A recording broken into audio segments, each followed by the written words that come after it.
Hope is a powerful Hope is a powerful thing. It inspires us to do the impossible and help us carry on during difficult times. No one would have ever expected that abruptly in March 2020, the entertainment industry would come to a halt, would suspend their seasons, concerts would be postponed, releases of blockbuster movies would be online, productions would come to a still, and most of us would need to stay at home. It is clear that the pandemic has had a drastic effect on the media and entertainment industry and turned many companies upside down. As we move into our recovery phase, we need to consider what the new post-COVID-19 era for entertainment industry will look like. Good morning, everyone. I, Sanchita Chakravarti, Assistant Professor at DME Media School, welcome you all to CIFFI, Cineast International Film Festival of India 2020. I am your host for the ninth and last panel discussion on post-COVID entertainment industry challenges and possibilities. Before I introduce our guest, let me give you a brief on the festival. CIFFI 2020 second edition is the world's second CIFFI 2020 second edition is the world's first 7-day hybrid international film festival organized by DME Media School, one of the top media schools in the country, in collaboration with the prestigious Deakin University, Melbourne. Starting from December 15, 2020 onwards, the festival has film screenings simultaneously. It gives me immense pleasure to announce that we have received 110 films. These films are like a bouquet, as they represent 7 categories from 10 countries and 10 different languages. Not to miss the home country, with films coming from 10 states and again in 10 different languages. We would also like to thank our festival ambassador, Mr. Tigman Bhulia, an Indian film writer, director, actor, screenwriter, producer, and casting director. He is more known for his films like Dil Se and Pansing Tomar. He has won the National Film Award for Best Feature Film for Pansing Tomar. We are also thankful to our festival partners, Cover Drive Productions, Vigyan Prasar, CMS Vatavaran, We Care Film Festival for promoting and exhibiting films on disability, Delhi International Film Festival, Kids Cinema 2020. Institutional partners, Adamas University, Kolkata, Indian Documentary Producers Association, Indian Academy of Shorts, IAS, New Delhi Film Foundation. We have the Pioneer and the Policy Times as our media partners. For updates, please follow us on social media with the handle names CIFFI Awards @Instagram, CIFFI DME @YouTube, and CIFFI @Facebook. Now I invite Festival Associate Director, Dr. Susmita Bala, Head DME Media School, to address the session. Thank you, Sanchita. Good morning, one and all present here. I welcome Professor Ujjwal K. Chaudhary, Pro Vice Chancellor of Adamas University. I welcome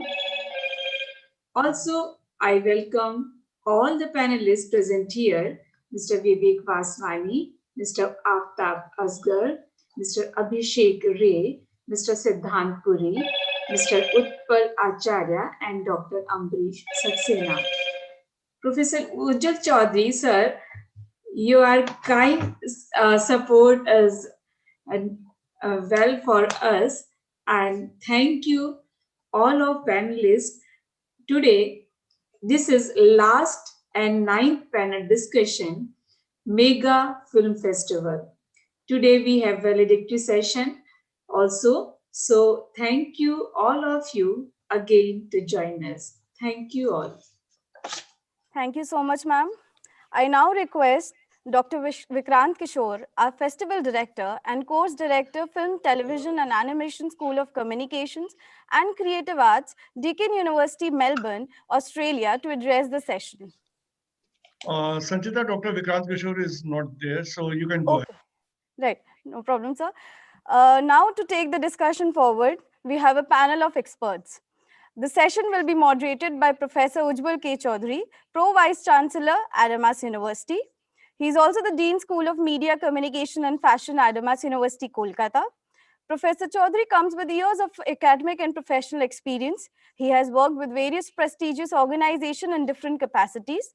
Professor Ujjwal K. Chaudhary played a key role in building positive PR for government initiatives as media advisor, Textile Ministry, Government of India. He has received various awards and recognition, to name a few. Winner of Global Leadership in Communication Education in 2015, awarded by Sharjah and Kerala Chambers of Commerce in Dubai. Winner of Hall of Fame in Communication Education in 2011, awarded by Public Relations Council of India. Sanchita ma'am, I would ask you to stop here. Vivek ji has to leave in 3 minutes. We are late by 20 minutes. Please stop. Let me invite Vivek Vaswani, the veteran filmmaker, producer, actor, and director of Bollywood, who has also in recent times been is in academics as well. Currently, the Dean of School of Modern Media in Polyacademy. And Vivek ji is the person who introduced Shahrukh Khan to the industry from Raju Ban Gaya Gentleman and a host of other stalwarts. He is the man who actually strides between past, present, and also preparing the talent for future. Over to Vivek. I know you are in a hurry. You have a hard stop at 10 o'clock. It's already 3 minutes to 10. Kindly extend your time by 5 minutes and give your opening comments on where does entertainment stand today post-pandemic and where is it all poised to go ahead. Over to Vivek Vaswani. I believe he has left. I think he has left. I'm sorry for that. I think he has left. He was telling several times that I have to leave at 10 o'clock, but we are delayed. I'm sorry. Over to you, Sanchita. I'm helpless. Extremely sorry, sir, for the delay. Let's just move forward. Our panel of experts comprise of esteemed personalities from both entertainment industry and literary world. Let me just give quickly a brief about our panelist. So another panelist that we have today is Mr. Utpal Acharya. Mr. Utpal Acharya is a postgraduate from JNU and an MBA from NMIMS Mumbai, a seasoned professional of the corporate sector in the media and entertainment business since the last 2 decades. His expertise are mainly into feature films.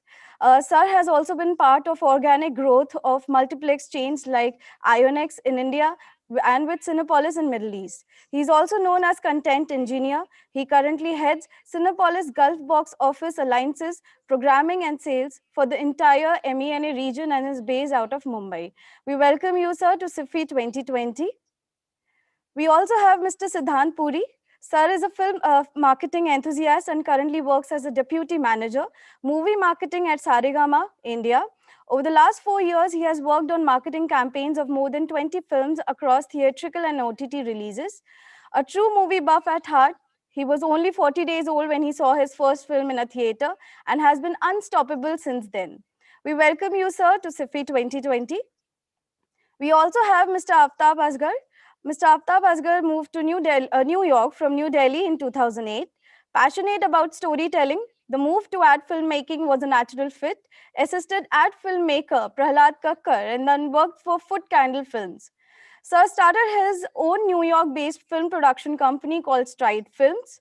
Some of his recent film projects include upcoming film Brown, upcoming New York-based web series Murder in Midtown, film Unfreedom, which is a contemporary thriller. We welcome you, sir. We also have another esteemed guest, Mr. Abhishek Ray, who is an Indian film composer, playback singer, instrumentalist, music arranger, and producer working in Bollywood. He is well known for having composed the music and done playback vocals for popular and award-winning films such as Pan Singh Tomar, Welcome Back, Sahib Biwi or Gangster, I Am Kalam, Shagird, Char Din Ki Chandni, Wedding Anniversary, Ye Sali Zindagi, and Tera Kya Hoga Johnny. We welcome you, sir. We also have Dr. Amrish Saxena. Sir is Professor and Dean, DME Media School, and Director, DME Studios and Production, Delhi Metropolitan Education. In print, he has held senior positions in the Pioneer and Amrit Bazar Patrika Group. In radio, he has been anchoring business program, Market Mantra on AIR FM Gold for 20 years. In TV, he has worked with Vinod Dua for Parak News Magazine on Doordarshan. In films, he has done projects of Film with Division and NFDC. In his academic pursuit, he has visited many countries of the world. He has 40 books to his credit and has participated in more than 50 national and international conferences. I welcome you all to the panel discussion. Now I invite Professor Ujjwal Chaudhary to take the panel No, discussion Sanchita, forward. introduce Monica Murthy also. She is inside. Hello. Introduce Monica Murthy also. She is in the show. Okay. We also have another esteemed guest, Miss Monica Murthy, who is multilingual anchor, singer, stand-up comedian, and actor. She is an eloquent speaker in 10 languages and singer in 14 different languages. She has hosted over 1,000 plus shows around the world. She has been a lead anchor for Ant TV's show Happy Hours and active for Star Plus. She has worked with India's prominent content writers like AIB and also has a self-made YouTube viral video on Kangana Ranaut's mimicry to her credit. We welcome you, ma'am. Hi, Sanchita. How are you? I'm good, ma'am. Thank you. Apologies for joining in late. Had some personal emergency, so could No not problem, be there. ma'am. No problem. Okay, we will start Hi, sir. immediately. We'll start immediately because Sanchita also has a shoot, and all the guests here are in some activity or the other in spite of pandemic, and there are certain recordings and other issues there. So we'll immediately come to the topic. As we know, this is a 7 days film festival that has been happening from 15th. Today is the last day, and we focus in this session. There have been fabulous sessions on kids films, on animation films, and many other areas, and even a session on Soumitra Chatterjee, tribute to him. This session we look forward.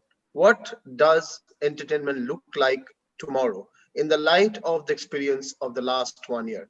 So Monica, you have to leave fast, so I'll ask you to make your opening comments, or rather the one-time comment on how have you faced the last year 2020, and where do you think it is going next year? What are you personally looking towards in 2021? Over to Monica, please. Thank you so much for the question, sir. So the thing is, everybody has started adopting to the new normal in some way or the other. Even the event agencies who used to do events on large scale on live shows have developed their own studios in their event agency offices, and everybody is going and doing shows on the Chroma set.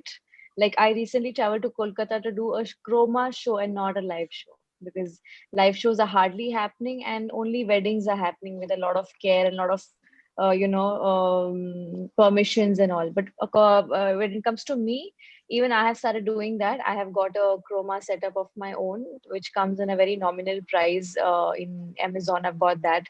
I put up my own setup, I write my own scripts, and then I start doing shows from my home, because that's the only way to keep ourselves safe and reach out to a larger audience at the same time. So I have adopted to this, and also wherever there are shoots happening in our production houses, it's happening with a lot of controlled situation, only 10-15 people shooting and all of that. It's very different. No more you can go and you can interact with a lot of bigger audience. You have to wear your mask, you have to be very careful, and so many restrictions are there. But yes, definitely we all are adapting to the new way by learning different skills, handling more number of things on our own. I never used to do editing in my life. I never learned editing. It was always an editor was there on board to get the things done.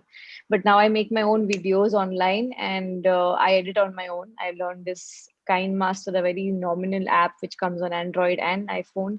I edit my own videos and I upload them. And because of a lot of videos that I made during lockdown, I got a show called CIFFI2020 on Flipkart OTT. It was a stand-up show.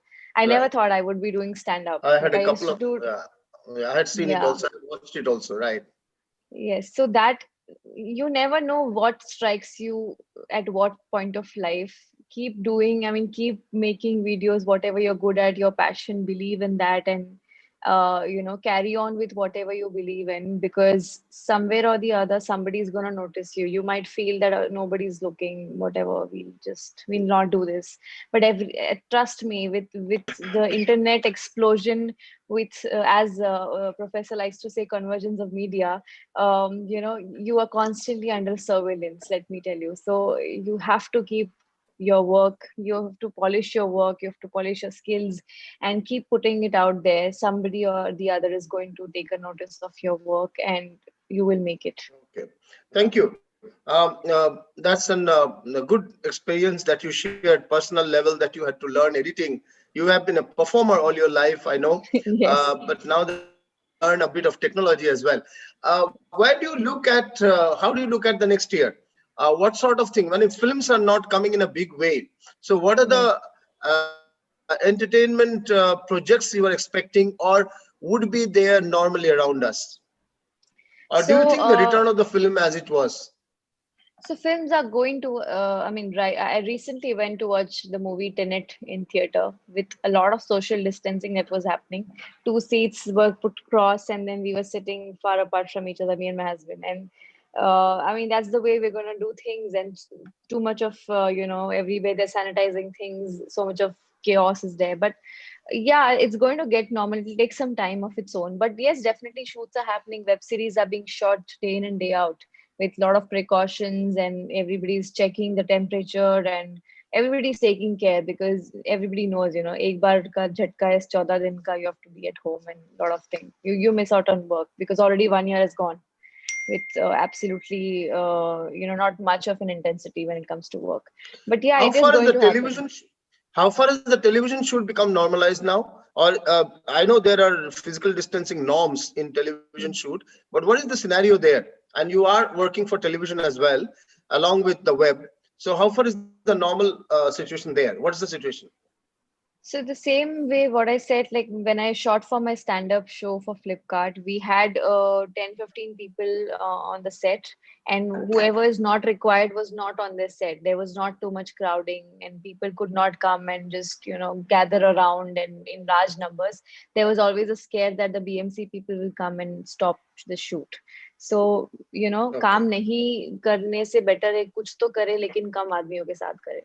So there is work happening, but with a lot of precautions, of course, Right. So and less any number of live people. shows are completely stopped. You are also a hit MC with 9 language singing ability in live shows. I don't think you have been doing live shows in the last 1 year, right? No, I think that my last show was in March before the lockdown, Okay. So do you look at, and yeah, yeah, and yeah, and I've been doing online shows and chroma shoots and probably just very close knit people, 50 people or not much. I mean, only weddings are definitely happening with a lot of pomp and show again because Indians hai to wedding to rukega nahi. So, but still, usme bhi numbers are more. It's a risk which you have so to take. But yeah. can the web entertainment, which is coming up, I mean, I saw Mhm. your Flipkart series on humor, which Right, was right. fun. I mean, you were a Punjabi woman in one, and you were a South Indian woman, and you were a Marathi woman, and a Bengali woman, and you were trying to speak the languages and the accent as well. It was good fun. But do you think there will be a spate of such shows which can be an alternative industry or alternative to what we are missing out in regular cinema and live shows? Do you think That that is is possible in 2021? absolutely, so you're very right because this is what is going to happen. People are, see, everybody is sitting at home and work from home is the new scenario that's happening. So people have their, smartphones or laptops or tabs, whatever, and they are going to watch. Even now, when we are working and we don't have anything, we go on to Netflix or read or something like that. So definitely, content shortage will happen if things are not being made. So such shows are definitely going to come on. I mean, there are a few channels who were asking us to make some concepts for them, so that we can actually get onto a platform like that wherein live nahi ho raha hai to kya hua, but that can definitely be telecasted on some channel or some application or an OTT platform so that people can view sitting at their comfortable places wherever they are. Right. So entertainment in social restriction is expected to grow, but Yes. entertainment production has gone down. How will this Yes. dichotomy be faced? The restrictions are there, but the production is, but the consumption is more, production is less. How is this dichotomy going to be faced or sorted out? I think with see, because a lot of people are making studios in their homes and shooting as much as possible in their own spaces or the small available studios. Great. We are human beings, we're going to thrive no matter what. That was proven in this 1 year. So I think we are going to do this. And it's happening in a lot of places. Small studios have been converted into places where people are coming and shooting and going and then giving it. Talk shows are happening, people are pitching new concepts, things are happening. But of course, going on a large scale with so much of risk is going to take some time, of course, but hote rahega chote scale mein. So your focus is that, or your rather opinion is that, even if it is low budget, entertainment production will continue with physical restrictions, and people are having an entertainment attitude will keep happening, keep rather consuming. And shadi, you are positive that Indians being marriage oriented, large, big marriage, fat wedding oriented, there will be events in matrimonial events. And you also hope that OTT production will go high and Yes, newer it's already. experimental concepts will come. Newer experimental Yes, concepts in television will come. Right. Good. Before you go absolutely. out for the shoot today, and best wishes for the shoot, no doubt. Before you Thank you. go out for that, you have an extraordinary talent of singing in 8, 9 languages in your live shows, and also bringing them in your humor shows. So before you go, I know it's asking too much, more so when you're leaving for the studio in a few minutes. But if you could just sing, one para in different languages. I mean, one para of a song from 2 or 3 languages, Hindi being one, but also give us a test Mhm. of other languages. The audience, 134 people are there, and all of in the live. Then there are more people in Facebook and YouTube. They're largely from North India. They would understand Hindi, but Mhm. that would be fun to also have, let's say, a para from a Bengali song or a Marathi song or a Gujarati song or Tamil, Telugu, any song, beginning with Hindi. Over to you. Next few minutes. Okay. Yes. So Choti Si Asha, a very famous song, is there in Tamil and Hindi. So thoda Hindi and then a little bit of that and then so on. दिल है छोटा सा छोटी सी आशा मस्ती भरे मन की भोली सी आशा चांद तारों को छूने की आशा आसमानों में उड़ने की आशा दिल है छोटा सा चिन्न चिन्न आसे മുത്തമിഴ ആസை മുറിந்து வைத்த ஆசை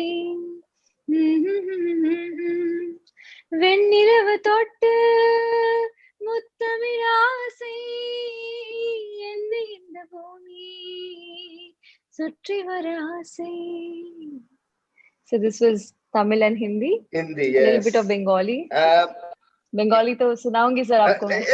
बोल दो, दे दो, दो लाइन दे दो. ऑडियंस में वैसे दिल्ली के ऑडियंस है, लेकिन बहुत सारे बंगाली दिल्ली में भी रहते हैं, और बांग्ला इजी लैंग्वेज है, सब समझते हैं. Yes, CR Park, the famous. Yes. Okay, so Bengali. শহর জুড়ে যেন বাহ, প্রেমের মরশুম আলোতে মাখামাখি আমার গ্রিন রুম কখনো নেমে আসে না প্যারাশুট তোমাকে ভালোবেসে আমায় চিরকুট কলকাতা তুমিও হেঁটে দেখো কলকাতা তুমিও ভেবে দেখো কলকাতা তুমিও হেঁটে দেখো কলকাতা তুমিও ভেবে দেখো যাবে কি না যাবে আমার সাথে. I love this song. Thank you. And it's very meaningful as well. It's very meaningful as well. Yes. So your 15 minutes are gone. Thank you very much, and we'll meet you. I think it will be greater fun to listen to your songs in Delhi, in the DME college, sometimes physically face to face. For sure. And it would be interesting, very interesting to know how you moved from a film school like Whistling Woods, going into Doordarshan and working on the marketing side of Doordarshan, moving on to become a news anchor of Doordarshan, then starting all of a sudden humor shows through a mimicry of Kangana Ranaut, and then moving on to becoming an MC, a lead MC, one of the most sought after MCs, particularly in social functions and also in some corporate functions, with your ability to sing in 9 languages and moving around the world, and also now working for the web. This journey would be very interesting because you're young. For these young people, the journey would be very interesting. Ujjwal sir. Thank you. Just a minute, Ujjwal sir. Yes, sir. Yes, sir. Kangana Ranaut की mimicry तो रहेगी. अच्छा चलो कंगना रनौत की mimicry करी दो उसको करके चले जाओ. उसके करके चले जाओ. बहुत फेमस है अब रनौत. उसका एक वीडियो मैं कर रही हूँ मैं and one more friend, he is a very famous YouTuber, Sahil Khattar. He is also starring in the movie as I forgot 83 the film. He is one of the actors with Ranveer Singh. So we both have done this sketch called Kangana versus Diljit. Okay. So that's gonna be something fun to watch. But a little for you all. Dr. Saab, बात 4 साल पुरानी है. मैं एक छोटी सी बच्ची थी. I was very young. मुझे राजावस्थी नाम के लड़के से प्यार हुआ था और इस आदमी ने धोखे से मुझसे शादी की. हालत देखिए अपनी. अदरक हो गया है या कहीं से भी बढ़ रहा है. Very nice. Good. Thank you. So, Thank you so much. Monica, sometimes do visit the institute. DME Academy is a very large, nice, and Yes. Noida located institute, and it will is under the Indraprasth University. The media school is quite large. This is, I think, I have attended this. This is their 3rd online event. One on academic program they did, one other I forgot, and this is a film festival they are doing in partnership with Deakin University from Australia. So thank you very much, and see you next time. Thank you, and sorry Thank you. you could not speak Thank you. much.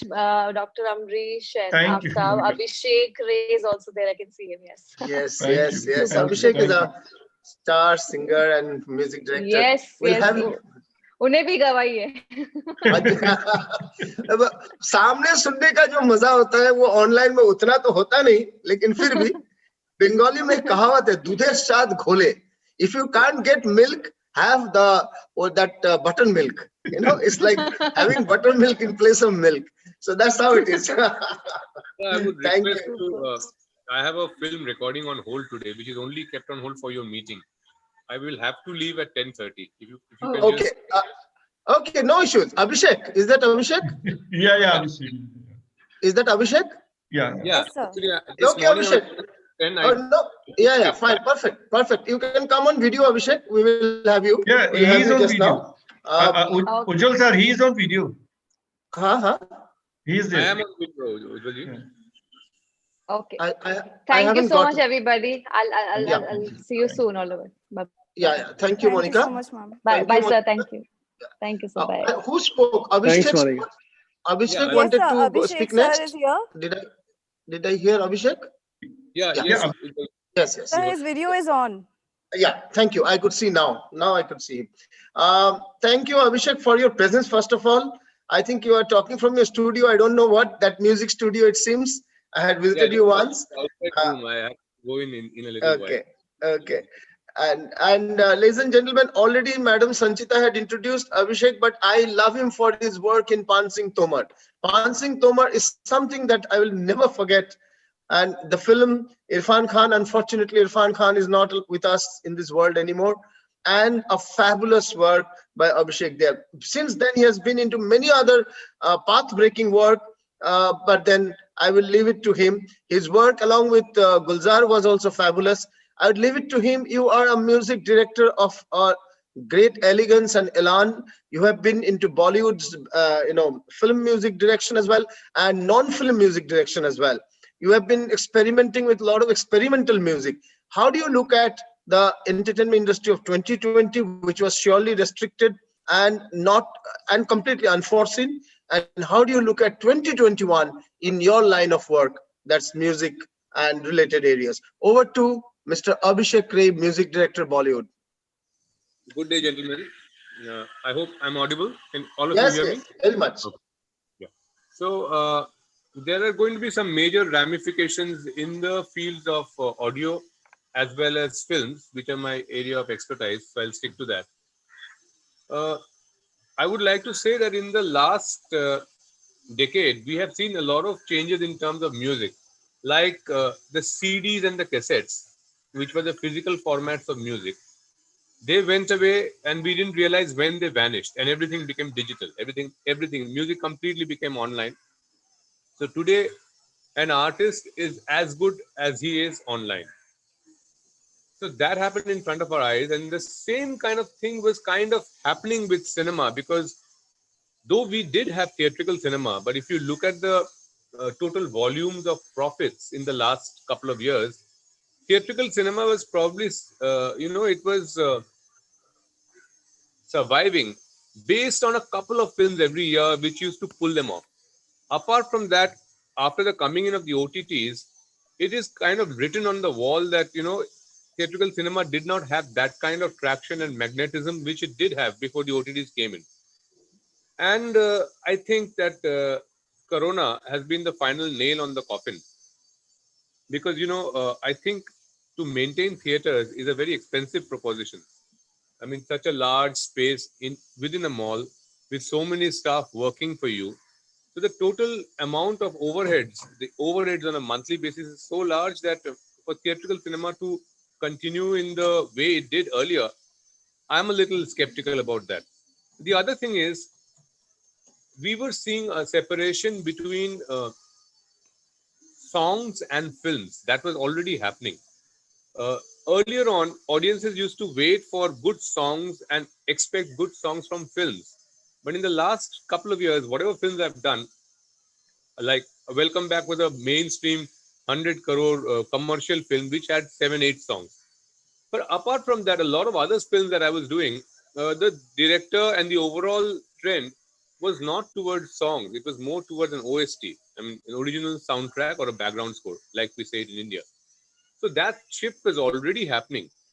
So what do people do when they don't get adequate songs in films? They obviously resort to non-films for their song appetite. So sensing this, I had launched my own music label, Abhishek Ray Music, and the official YouTube channel is Abhishek Ray Official. So I had launched that in 2016, and I had decided that come what may, uh, apart from doing the 3 to 4 films that I do every year, I will definitely float out one good original song every month. So I stuck on to that model, and under that model, I recorded some of the best artists of Bollywood. I mean, starting from Shreya Ghoshal to Gulzar Saab to Sonu Nigam, Hariharan, Kavita Krishnamurthy, Alka Yagnik. I mean, the best artists of Bollywood. I used to do one song every month. So if you go to my channel today, Abhishek Ray Official, you will probably find about 10 to 15 songs with Shreya Ghoshal, 8 songs with Gulzar Saab. So this was a repertoire. This is a repertoire, a curated repertoire of original songs, which people would listen to only for the listening pleasure. So now I feel after Corona, my strongest investment in the last 4 years has been this rather than only cinema, because good songs and good cinema are now never going to be the same again. Good songs will continue to exist, good cinema will continue to exist, but their paths might not be intertwined as it was earlier. Now people will hear songs from good artists that they follow, and people will watch films for the content value. People are not really expecting suddenly a film to break into a song mode and again come back to the film mode. That kind of a uh, typical song and dance Indian craft, which we have actually developed in the last 50 years, but unfortunately that is now melting away.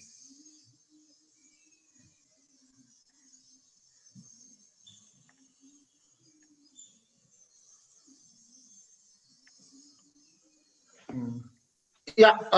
That's the non-filmy music and its importance in these times that you noted is very timely and very particular. Can you can you speak about the overall industry, where you see the music industry going with so much of social restrictions, movement restrictions, and are we reinventing the past music? Because that's also what I'm seeing. Many youngsters I'm seeing in 20s are also interested in taking resort to the past Bollywood music, which they might have missed out in the hurly-burly of life earlier? What is the overall industry, orientation you're seeing? See, I strongly see a strong listeners shift from film to non-film. That is definitely happening. Now, in non-film, what we call albums, private albums, there could be two kinds of albums. One could be original albums, and the other could be a remake or a rehash or a revisiting of an old song. So we are seeing both happening actually. Right. Most people take the easier route, which is revisiting an old song. But a few original composers like myself would always prefer to come out with one good original song every month so that the listeners get something new, something afresh. But both are going to continue. I personally feel that there is now music is only as good as your digital now. Live shows are going to be Okay, far. that's good. No, live shows are far and few. I mean, if anybody discovers you, they'll Google your name and all the platforms from Savan, Ghana, iTunes, Apple Music, YouTube, and Tidal, Deezer. Every country has its own favorite platform. So your repertoire on those platforms are what will make you a successful artist now. But So, of course, for film composers like me, the OST, I used to always love doing film background scores, starting from my first film Hasil, all the way up to Shagid, Welcome Back, Pansing Tomar, I'm Kalam. I love doing background scores as well, not just songs. I don't particularly like the term background score. It's a better way to say OST, the original soundtrack of a film. So right, the original right. soundtrack, that market for an original composer, that will definitely go up because the OTTs need a lot of content, and the content needs good, sensible soundtracks. So So that is going up. And the you're, other thing that I yeah. noticed, because of the work from home culture, people are certainly going to be consuming more. That is beyond doubt. So in fact, I recently got the Swabhiman Bharat award for Right, uh, my entire investing all my savings in developing a wildlife reserve in the Himalayas next to right. Corbett National I called wanted Sita. to speak about that. Yes, yes, yes. Please tell. Please speak. So to the viewers who are not aware of this, I would like to say that apart from film music, there's another side to me, which is wildlife conservation. And whatever little that I've earned from Bollywood has been invested in rewilding an entire hill next to Corbett National Park. By rewilding, I mean it was a barren hill, and today it's a thick forest, and it gets 600 species of birds, tigers, leopards, and a lot of other creatures. So it's India's, technically, Sitapani Wildlife Reserve is now India's first private wildlife sanctuary with wild tiger presence.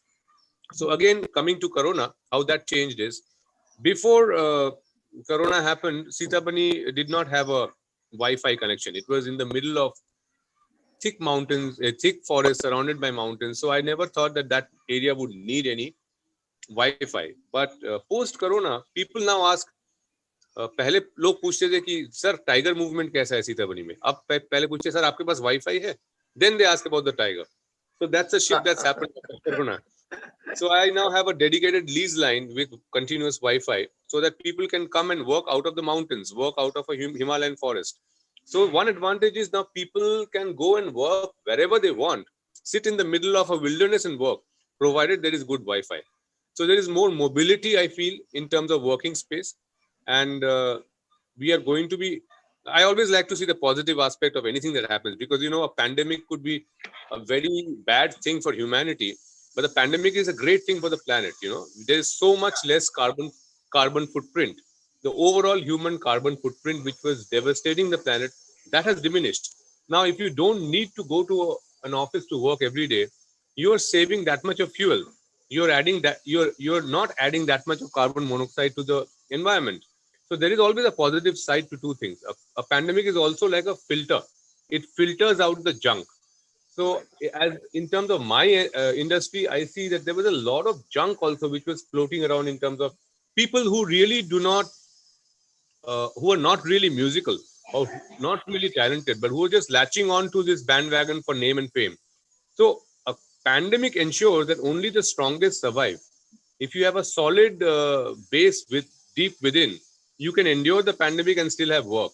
But if Right. you're just floating around an industry because you might find a shortcut to fame, the pandemic might wipe you out, you know. So the thing is, there are going to be a lot of new normals, and I feel that one great advantage is people can work out of wherever they want. So it's a great time for travelers. Go pack your bags, sit in an environment you like, not necessarily the four walls of your house, and you work and you enjoy the beauties of nature around you. So there are going to be a lot of shifts. Some might not be so bad. Great. I appreciate. I totally accept that. I consider that pandemic has a positive side to it. Yes, the challenge for the marginal workers and for the people who are daily wage workers and all, it's very bad. It's very and I think we'll really need to look at that side as well. But the point that you brought out on environment is very strong. So before your time is coming to an end, so I'd like to know. Um, in Bollywood, what happens is before 7 months, 10 months before the release of the film, the offers, the discussions, the contracts are done with on music. So, are you seeing musical contracts floating around for mainstream Bollywood films for 2021, or is there a caution, a very much caution there, or are you seeing more of OTT original soundtrack coming up? The contracts I are would, more there. I definitely feel that the future of cinema for the time being is going to be OTT. I mean, we all wish that theatrical cinema jumps back. We all wish that it comes back to its original state. But that is wishful thinking. If you look at the actual situation, for theatrical cinema to jump back to the track that it was on, uh, it's a little bit, I would say, audacious, and it's a little bit ambitious, because right now I feel Too that ambitious. Yeah. it's too ambitious. To be realistic, I think OTT is the way forward for cinema. So the one negative point that I see is large scale cinema. I mean, the kind of cinema that I've done music for, some of them are like 100 crore films, the production budget itself. So that kind of cinema might not happen for the time being, you know, because I don't see that kind of an investment happening. It is more towards small budget cinema and effective cinema with unique content. And also, I feel that in the next couple of months, the total number of actors, the total number of crowd management, you know, that is required for a particular script, that will also matter. If your script is crisp, tight, requires less number of characters, and can be shot without the tamjham of a large scale cinema, those kind of scripts would probably be picked up more by OTTs for the time being, because I don't see the large spread of grand cinematic activity happening right now. So there would be a lot of reinventing. The sad side is that the scale of cinema, the scale that we are used to, that scale might go down. Great, great.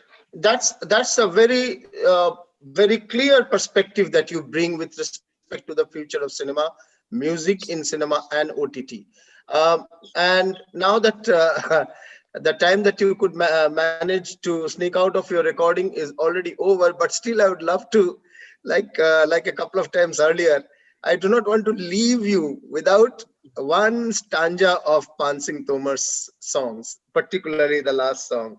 I don't know. This is the first time I'll be listening online, because last couple of times I had the pleasure of listening to you face to face.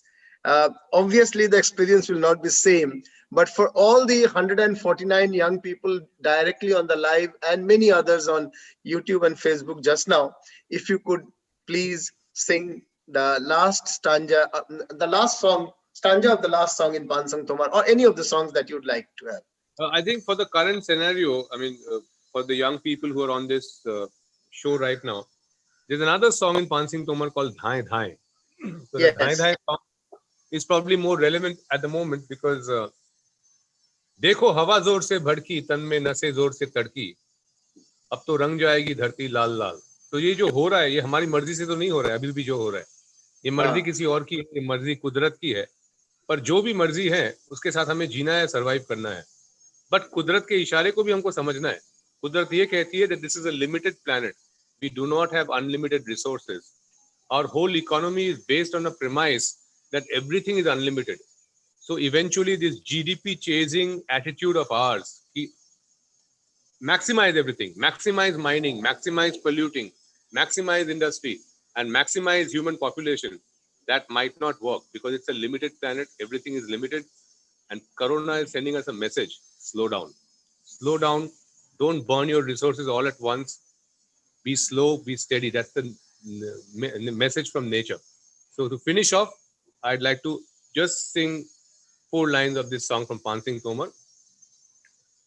देखो हवा जोर से भड़की तन में नसें जोर से तड़की अब तो रंग जाएगी धरती लाल लाल ओ देखो हवा जोर से भड़की तन में नसें जोर से तड़की अब तो रंग जाएगी धरती लाल लाल पर ये अपने मन की नाय का करे ना कोई उपाय अब तो करनी पड़ेगी धाय धाय पर ये अपने मन की नाय का करे ना कोई उपाय अब तो करनी पड़ेगी धाय धाय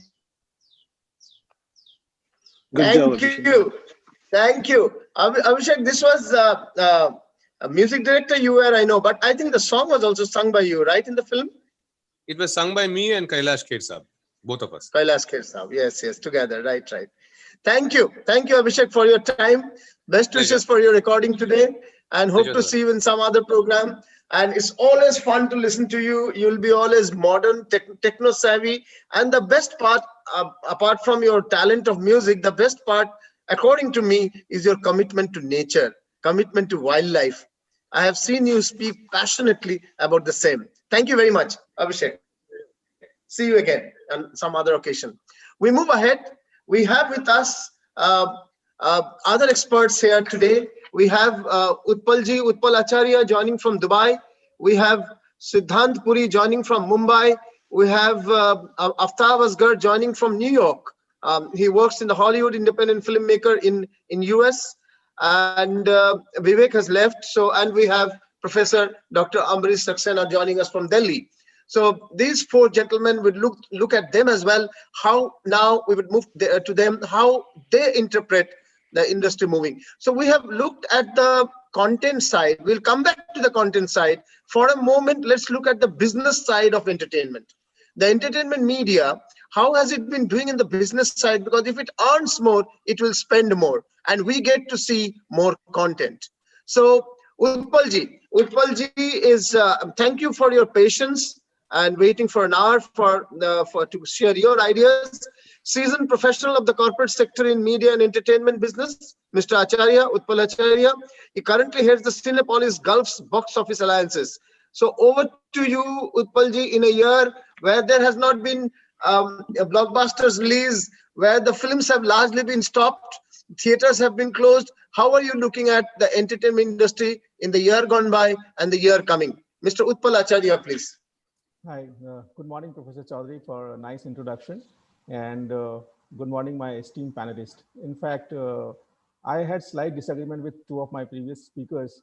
Maybe probably I've seen the industry holistically from the grassroots. I come from a rural India, and today I think both of the speakers, they were speaking primarily from the Indian perspective, and I can see, or rather I have seen global perspective as well, because I started my career from Hollywood, from Sony Pictures in LA.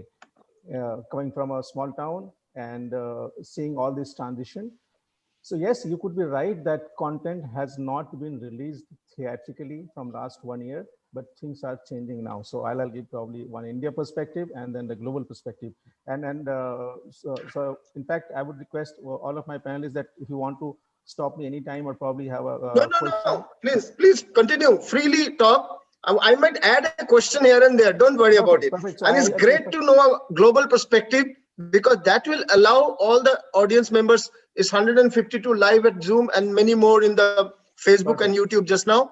It will help them to understand how Indians and the global entertainment business leaders perceive differently. So over to you, Utpalji.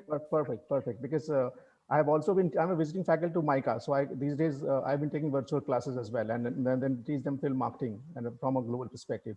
So yes, so from India perspective, yes, industry is not doing that good. And now post vaccination, and probably we are talking about discussion of vaccine has started happening, industry will move on and things will change. After the corona has got over, probably in India, none of the Indian content has released. So I think we cannot write it off that easily that probably cinema industry has died. In fact, I can give you, I'll not go that much too far. Every 15 or 20 years, there have been some kind of a disastrous situation to the film industry, because film industry, I mean, it's a theatrical industry, because it's a brick and mortar physical industry. I will give you the example. Let's go by 80s, from 80s. Uh, when television came in India, I think the first time in 1984, post the assassination of Mrs. Gandhi, in the villages of India also there was a black and white TV. Immediately followed by that, color TV came when Ramayana and Mahabharat came. And everybody thought this is the end of theatrical film industry over. Immediately after that, the VCR and VHS came in early 90s. Again, that was the second phase. I'm talking about just last 30 years. That time also, we had a second wave, which I'm talking about during my lifetime only, last 30, 35 years. So again, that we thought that industry is over. Post that, the boom in television happened when the privatization of television industry happened. And I think Saas Bahu serial became the talk of every house. That time also we thought industry is over. Nobody's going to watch anything theatrically. So this I'm talking about late 80s, early 90s. Come 1998, the first multiplex of India, PVR comes. That time also people criticize that probably, okay, from the large screen, this multiplex 100 screen, 150 screens, 150 seater auditorium, and such expensive price, who's going to watch? And everybody knows that single screen died and multiplex came. So the probably with the change of era, the watching behavior of the content changed, but cinema never died. And I see a very I have optimistic opinion that probably, yes, the current is bad because right now people are scared, people are worried, and which is good. That probably, I also agree some part of Abhishek's previous opinion that probably, yes, with the pandemic, people are recorrecting the infrastructure, the environment, everything is recorrecting, and people will bounce back. Same way, this industry will also bounce back. Today's scenario, like I think we have all learned from our childhood, the roti kapada makan is the priority. And till the time that is not sorted out, people will, entertainment is the last priority. And so cinema industry, of course, not only 2020, next year is not going to improve. I think theatrically, at least in Asian scenario, in India, it will be a challenge. People will keep struggling. So I see something towards the next year end, post December onwards, at least the theatrical industry will bounce back. And I can give a couple of examples. In India, none of the big movie has been released in last 3 months since the time government is allowed to open the cinema. The first big movie called Master is coming in Tamil. And I can tell you globally, including Tamil Nadu, it's coming in Makar Sankranti on 14th of January. Advanced booking has already opened in Chennai and tickets are getting sold. So just imagine, it's 1 month away. The tickets are almost sold.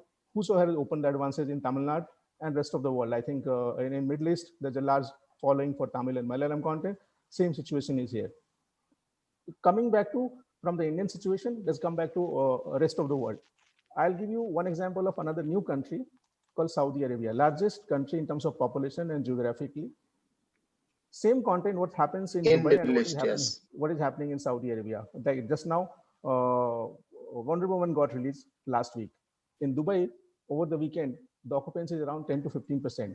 But for the same content in Saudi Arabia, the occupancy is 90%, 90. Same content, similar geographical area, hardly 800 kilometers away. So, and the same human being on the planet. So one end, way back in India or Asian country, people are worried, people are not going to theater. And similar human population in Saudi Arabia are flocking down to the cinema, 90% occupancy in this era only. And you'll be surprised, in Saudi Arabia these days, there was no cinema since last 100 years. Government allowed to open cinema in 2018. The first cinema came in 2019. There are already around 100 screens in the country. And the cinemas are operating average occupancy at 60 to 80% in Saudi Arabia. And the operating hour of cinema is almost 22 hours. The cinemas in Saudi Arabia today is only shut for 3 hours. And what are the closing hours? That is 6 a.m. to 9 a.m. only. And that's the housekeeping hours. Apart from that, cinema is running around the clock in Saudi Arabia. So I think there are, so what I mean to say, so that's a very optimistic approach towards the content, how the content is being consumed. I'm talking about only theatrical business. Probably later on I'll come to other format of the business like television or OTT business. In fact, one of the previous questions, Professor Chaudhary, you asked of the panelists.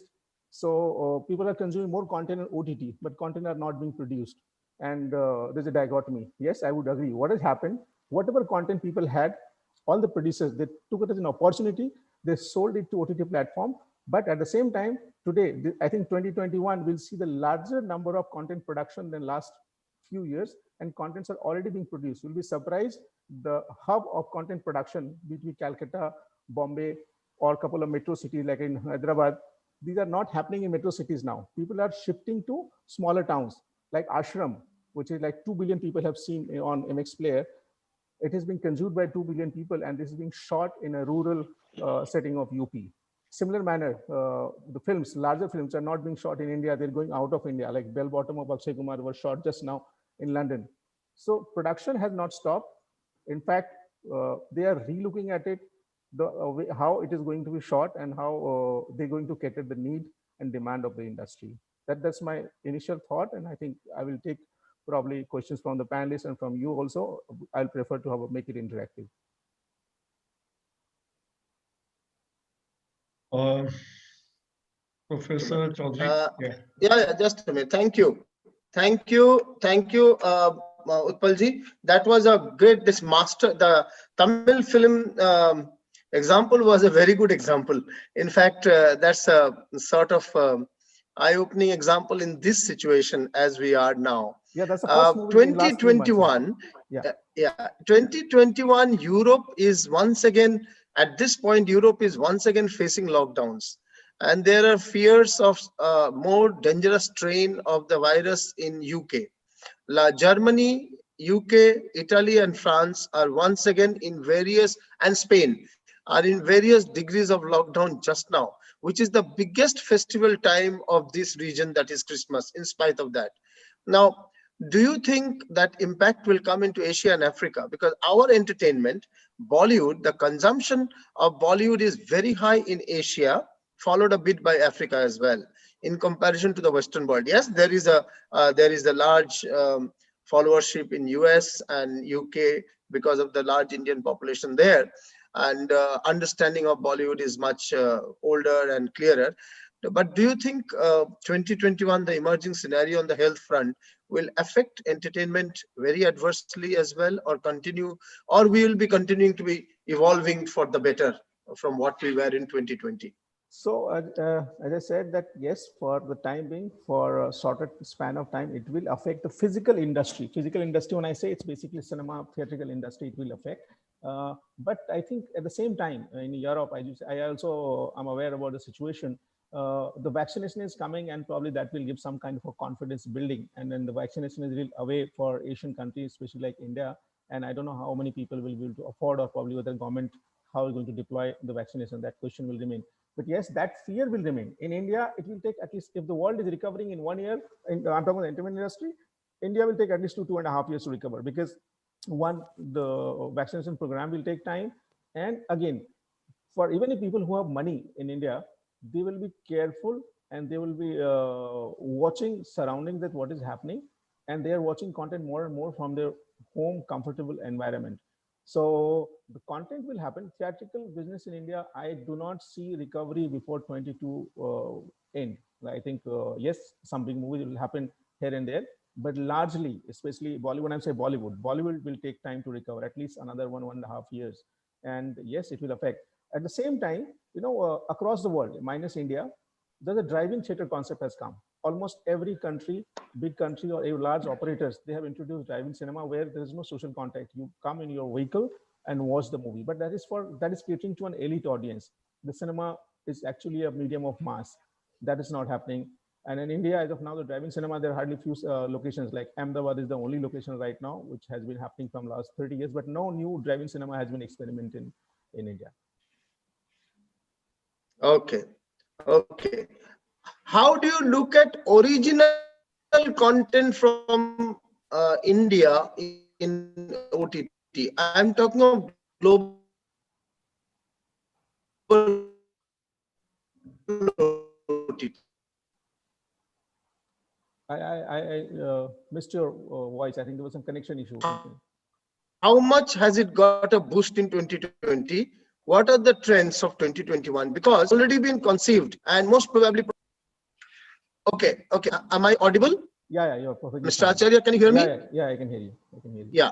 So my question was, how do you think original content from India in global OTT platforms, I'm not talking of pure Hindi OTT platforms, global OTT platforms, how do you think Indian original content will be doing in 2021? We have seen a rise in 2020, but what are the trends in 2021? Will it be good enough to at least partially manage the losses of Bollywood? Where do you think is going? So the loss is notional. I'll say loss is notional to the Bollywood industry. So loss people have seen, probably people think that, I'll tell you the business side of it. People think that the movie has not come to theater, so producers have lost money. No, the producers have actually got a latent opportunity to sell their content at exorbitant prices to the OTT platforms. And then the OTT platforms that did not had choice, and they bought it at obscene prices, all the movies. And then couple of below average movie also has been sold at extraordinary prices. So as a production fraternity, very honestly, they have not lost money. Yes, they have lost theatrical revenue, but overall, as a producer, have they lost money? Maybe not. So that is one way of looking at it. And the OTT original content, especially I'll take two examples. I'll talk about Mirzapur, which is the probably answers of Narcos of the world. And globally, people are watching it, not only the Indian diaspora, but other population also watching it. And recently, content like Ashram, 2 billion people have watched it. I believe Right. the largest viewed content across the world. Couple of statistics, Netflix being a global platform, they are only 160 million subscribers. Before pandemic, it was only 110 million. Post pandemic, they have only reached 167 million. Whereas a platform like Hotstar is 300 million subscribers because from India.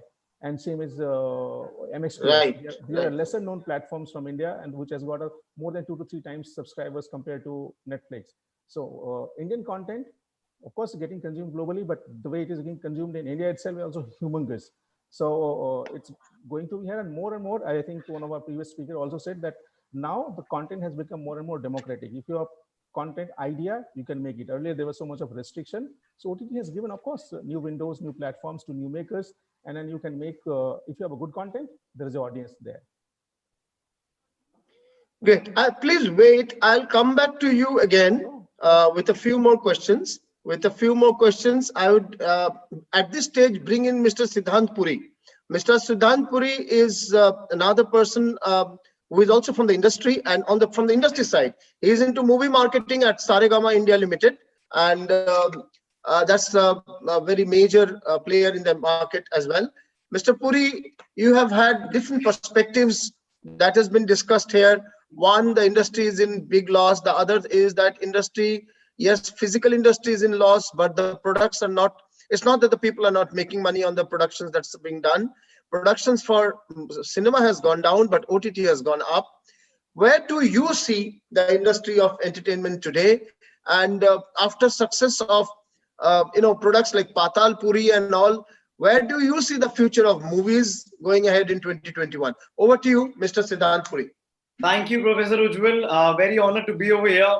Like you all have mentioned, I think you all will agree with me as well. COVID has changed the Hindi film industry, if I can put it like that, in a very unprecedented manner, right? I mean, it's for the first time, perhaps, that people across the globe are feeling the same emotion, considering the situation that we have been in the last 12 months or so. Talking about the business model of films, I would want to, chip in a bit of a producer perspective about the kind of model that should be followed by producers in the next 12 months or so, perhaps, right? So there are two kinds of situations right there. And I'll also back my statements with a bit of examples that we've been doing at Saregama. So there are two types of situations. Situation number one is that you already have a film that's ready. And situation number two is, how do you plan your productions going forward in the next 12 months, right? So when the pandemic started, thankfully, we did not have any film which was on floors. So we did not lose out on any production costs at that point of time. But we did have two to three films that were going to release in the month of May, June, and July, right? And eventually we had to bifurcate our plans accordingly. Talking about today as well, every time we sit in a meeting, wherever we're having a script narration, whenever we're having a discussion in terms of, what is the ideal number of spends that we should look at on a film production overall, it's very important to go back and pre-analyze if a film will go directly on OTT, if a film will go on theatrical, or maybe, I know it's still not happening in India right now, but what Warner Brothers has done with a film like Wonder Woman right now is unprecedented, with it coming, especially in America, with it coming in theaters and on HBO Max at the same point of time. But having said that, I don't think, considering the current situation in India and how important the theatrical business is in the overall collections that a film makes, I don't think it's going to happen anytime soon. But it's very important as a producer to pre-analyze at this point of time which journey, or rather which path you want your film to take, so that it's all very clear in terms of how you want to go about it. Of course, when you release, like you mentioned, a series like a Patal Look, or as Mr. Utpal was mentioning, a series like Mirzapur, right, that has gotten so much traction, series like Ashram, being shot in rural settings. We have also gone back and shot a few of our films in various rural cities of India. We're actually shooting for a Marathi film right now in a city in Maharashtra called Latur, right? We've also shot a few other films. In fact, to tell you guys a little about what we've done, we have actually gone back and shot 4 films during the pandemic, and we were very clear that in current times we have to go back and shoot these films at a very specific budget, so that the top lines and the bottom lines of the companies can be handled accordingly in a situation like this. And all those 4 films, in fact, have actually released during the pandemic. 2 of those films are streaming on Netflix, 1 of those on Hotstar, and 1 of those on ZEE5 as well. So there has been a huge spike in the OTT viewership, and OTT is here to stay. It is for the future. But at the same point of time, it becomes very important to understand how do you revive the theatrical business in a country like India. Theatrical business is extremely important, especially in India, like I said.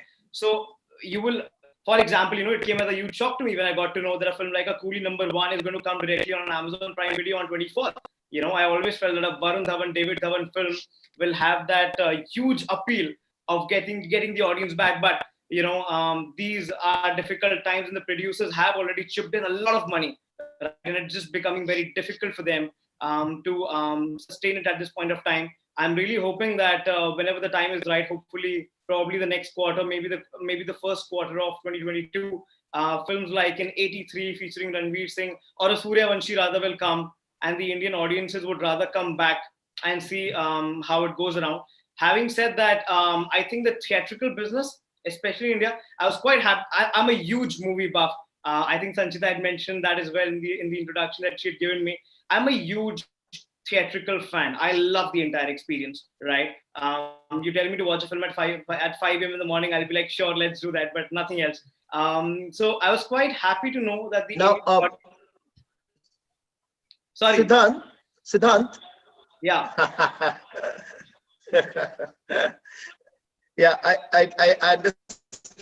I understand your spirit, Siddhant.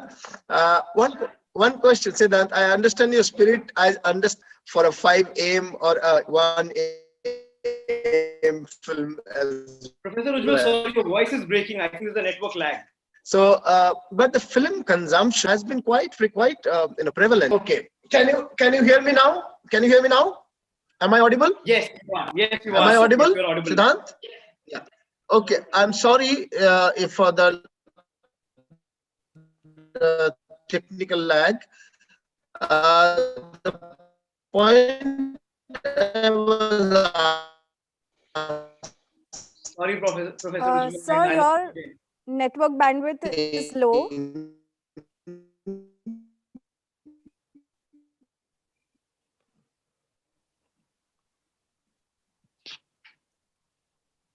Ujjwal sir?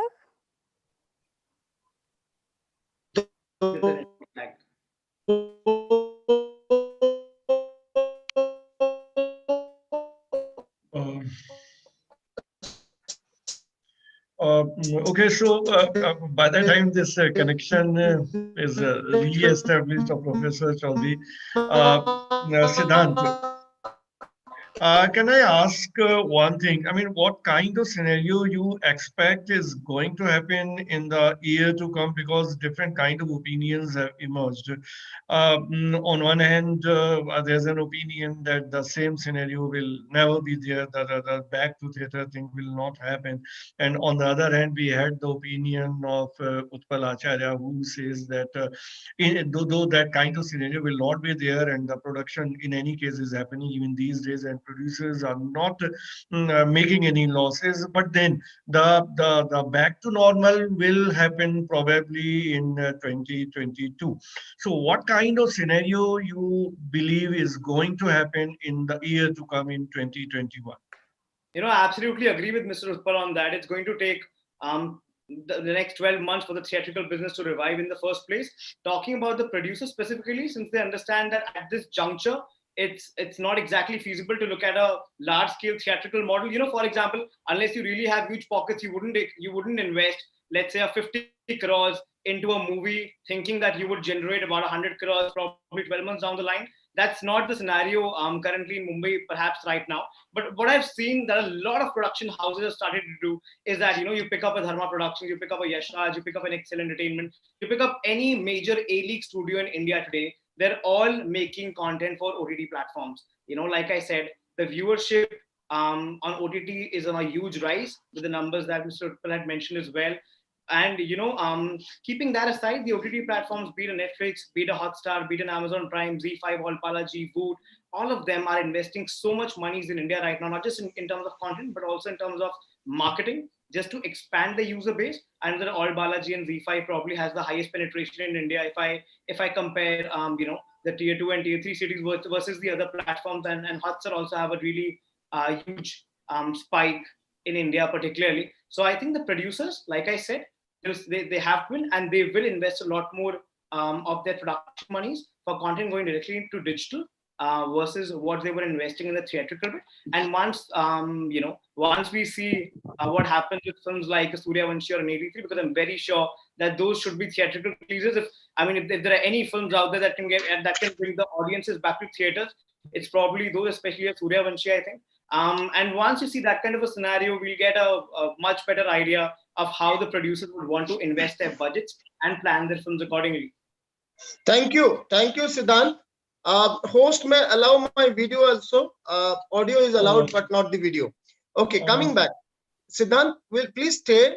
We will go to the next panelist and come back to you and Mr. Acharya with a few more questions. Sure, Professor. Yeah, I would now like to call upon Aftab Asgar. Aftab Asgar from US.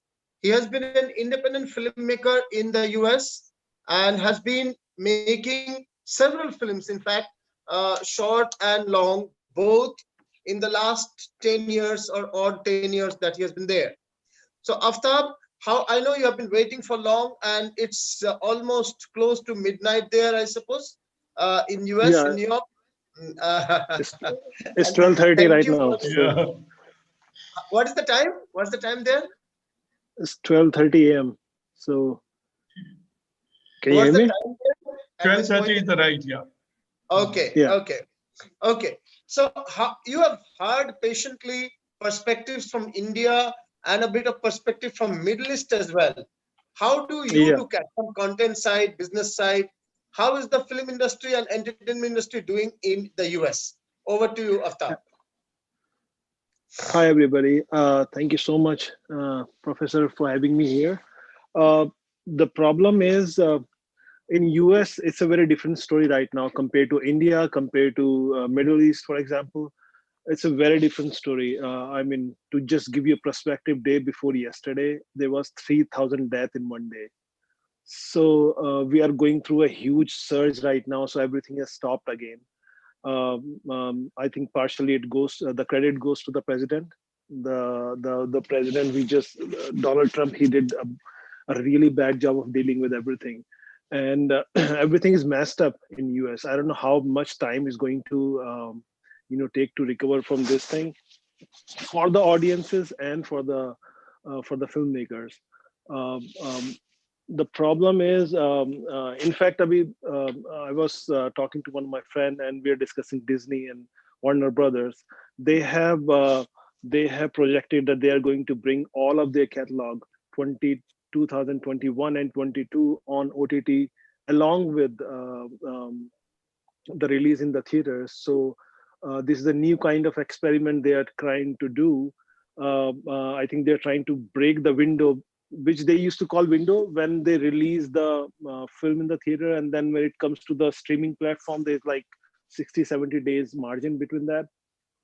I think that's what they call window. They're trying to break that and see what happens. So I think everybody's in a kind of experimental mode right now. Nobody knows what to do, and everybody's trying to whatever they can to survive. Mission Impossible is one exception, whose production is going on right now. And even in that, we heard yesterday that they found somebody who had COVID they found a COVID patient there, and then they stopped the production right now. So it's very tough here, very difficult. But on the brighter side, they have approved a vaccine. They also approved some kind of a quick COVID test, which will be rolling out, I think, in a month or so, where people can quickly check the COVID just by the over-counter kit. Just buy it. Within 15 minutes, you can have your own results. You can test on your own. You don't have to go to any doctor or any lab. I think after that, there'll be some kind of arrangements can be made while shooting the film before they can be some kind of lab they can put up there, and people can check in things like that. But I don't think so anything is going it's looking pretty bad for American film industry as far as the shooting is concerned and going to theater. They released Christopher Nolan's latest movie in theater, and I'm a big fan of going to theater and watching the film with an experience. But unfortunately, it's looking bad for that too. He was criticizing Disney for bringing all their 12 or 13 films next year on the OTT platforms before releasing into the theaters. And nobody knows who is right, whether Christopher Nolan is right to just release film in the theater or OTT platform is, Disney is right to bring their catalog on OTT platforms. The other thing is that people can you hear me? Aftab, I understand the challenge on the theatrical release, but how are you looking at video streaming, OTT platforms, and short film market? Because people are consuming short films, paid or unpaid. How are you looking at that area? Branded content, where a brand is there in the film, but it's a proper film, short film, with a brand upheld as well. How are you looking at these alternative areas of audiovisual content and entertainment? Sure. So I'm not a Pandit who can speak for everybody, but I can tell stuff from my friends and my own perspective, from my own experiences. But I see a lot of there is a increase in niche OTT options, where initially, like before, people used to go to theater to see big releases, and they only have those options. But now with OTT, I think the new kind of breed has come up, which people has more appetite now. They have that taste of continuously consuming the media on their personal devices. So I think the media, the way you used to perceive films, has changed a lot in past 1 year at least, or maybe more than that. Now people is watching more on their personal devices, maybe iPhone or iPad or any kind of streaming devices. So that connection one-to-one has changed. Now you're not most of the people are not looking for that kind of experience. That experience has changed. The kids, they're streaming a lot of YouTube right now, so their experience has changed. And why I'm telling you, because the people who are creating content, not just for the films, the short films they're putting up on YouTube and streaming services, which are I think there are a lot of YouTube channels who are catering to people who are making short form of films. They're putting up there, and they have a lot of viewers. And so there's a new stream. It's not just about theater, but people are releasing on YouTube, for example.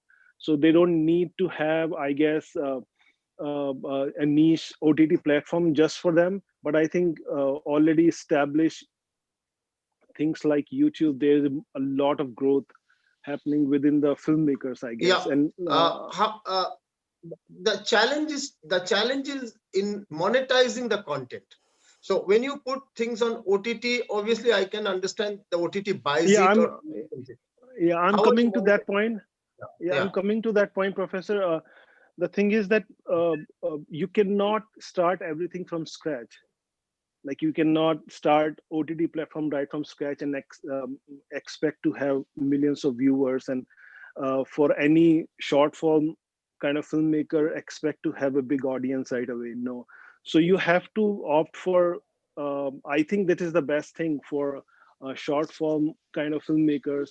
Netflix doesn't entertain people who make anything that short films kind of thing.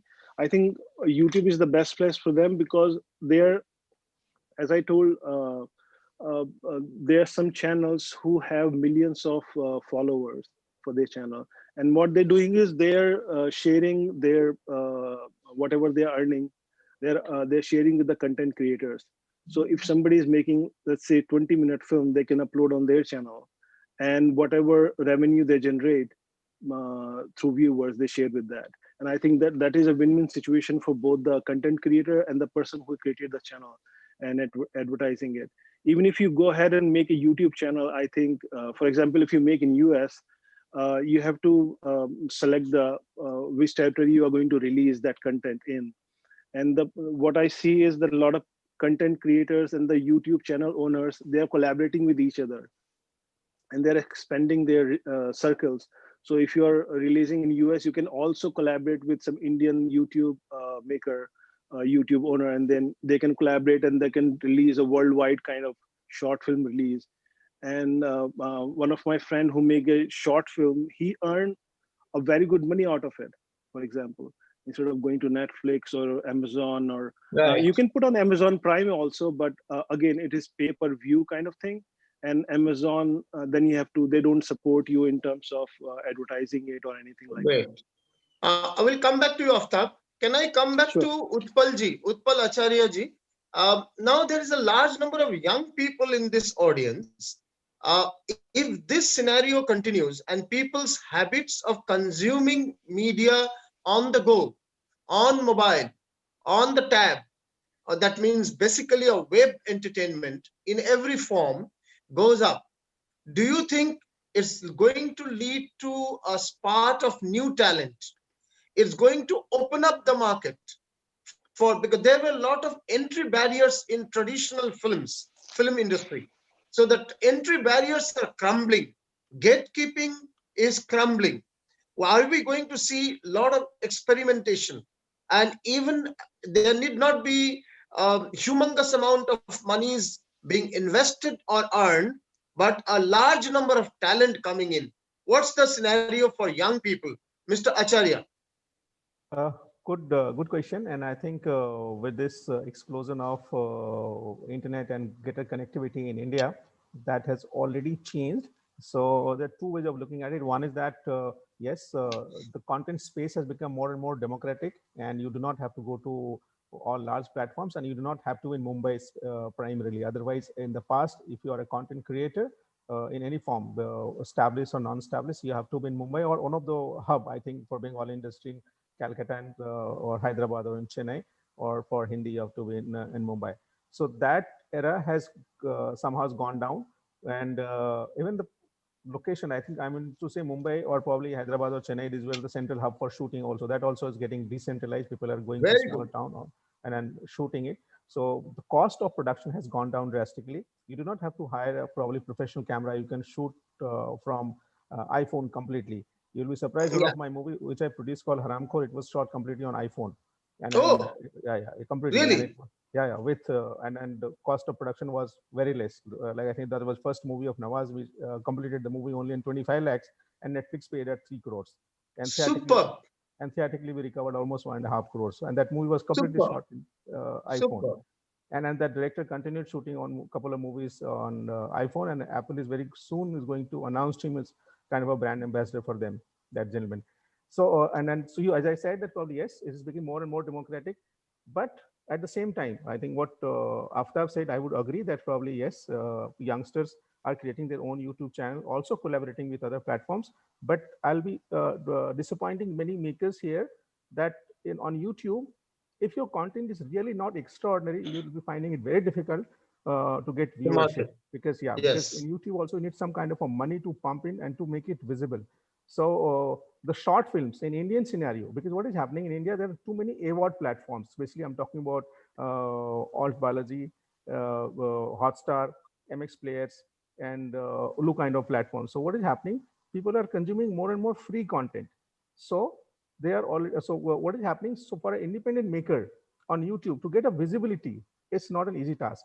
So if it is a branded content, the brand puts in money as a maker, it could be young or a mature maker, they're recovering some kind of a money. But if you do not have a brand support from a short films, especially in Indian scenarios, it's very difficult to get money, but you get visibility. Once you get visibility, the larger platforms, larger maker, larger producer, they put in money in you, they invest in you, and probably you get noticed. And hence, the more and more talents, they get break and the opportunity. Great. So Thank you. I That's a would good. like to just add. I would like to just add small thing. Please, please. So as far as the YouTube is concerned, like as I said, like there's so many channels who has millions of followers. Not so there's a channel called Dust which only entertains films which are based on sci-fi kind of scene, sci-fi kind of theme. And if you are an independent filmmaker, if you are a small filmmaker, if you are a student filmmaker, and if you whether you're using iPhone or any other camera, and if you are able to make a nice product, you can approach them, show them the film, and the cost of actually advertising on YouTube is very, very low, because all these 27 million followers they have, and if they like your film, they can, with one email, they can send the notification to all those 27 million followers. And out of 27 million followers, whatever their IP address is, and when they release the film, however, let's say 1 million or 2 million out of that 27 million people watches the film, it gives a good revenue to that short film for sure. So I'd say it's I mean, in a conventional way, yes, you have to spend a lot of money in promoting your film, in PNR, but when it comes to YouTube or those kind of platform, I think the rules have completely changed. Even the rise of the YouTube has actually changed everything in last 2-3 years. Aftab, as a continuation of it, obviously working on blockbuster film in last year could not have been possible for you as well because of the pandemic and being extreme impact in US. But what were the themes and the scale of production that you could do during this pandemic year 2020? And what work do you have in hand now, which tells about 2021? If you could tell from personal experience, what sort of films, and could you give breaks to youngsters? I mean, first time or second time, people working in first time in a project or a second time in a project. Could you give that? Okay, so what I see is that there is a lot of growth in the subscription model so far. So people who are working in the industry behind the scene, I would suggest them to take a full advantage of services like Frame.io. It's an online service where you can upload your movie, and let's say somebody sitting in India and they want to review your film. So they and you can actually see the film together and put markers and make circles on the frame, and they will get immediate notification that this is the changes you want. I was collaborating with a lot of people. I just completed a film called Brown, which is hopefully going to release. I mean, it's not my movie. My studio was doing it. And we completed that movie whole thing on using SoundCloud for the sound, Frame.io for the visuals, and basically collaborating totally on online. And it went so smoothly comparatively. I used to fly to India, or people used to fly to me to complete their project. But with this online collaboration, it's actually smoother than physically sitting there. It's saving a lot of money. I mean, it's a blessing in disguise, but people are realizing that the things can be done like this. I mean, there is a software called a company called Blackmagic, which makes a grading software called DaVinci Resolve. They have this expensive way of collaborating online, that if the director is sitting in London and your colorist is in US, it online and basically color grade the film together. But you need a lot of expensive equipments for that. But nowadays, coming up in these kind of platforms like Frame.io, you can go there, you can hire your editor anywhere in the world, you can hire the colorist anywhere in the world, and as far as you have the good internet connection, you can collaborate with them, and it cuts so many costs in between. Yeah. Wow, very good. So we have been doing this thing from past 5-6 months, and I know a lot of big studios who are doing collaborating online for the post-production stuff. I mean, anyways, you can do, if you are a writer, you can use Final Draft. There's a software called Final Draft where you actually, Hollywood people and Bollywood, most of them write the scripts through. You can online, yeah. After this collaborative production is very clear, what you have understood, and from multiple locations one can collaborate to make a film. That's understood, Sure. very clear. Sure. Do you find that this is spelling a decline, if not death, of the studio system of production of films and giving rise to the alternative independent filmmaking? And gradually, the independent filmmaking might itself become the mainstream within 6 months to 1 year from now. Do you think such a scenario is happening? Yeah, I mean, as Utpal sir said, and I think he will agree with me. I just want to stress one point which wasn't discussed before, which is that in my opinion, the American scenario of filmmaking and the cause of filmmaking is very different from the cause of filmmaking we have in India. The kind of filmmaking which we call cinema is very different from Hollywood.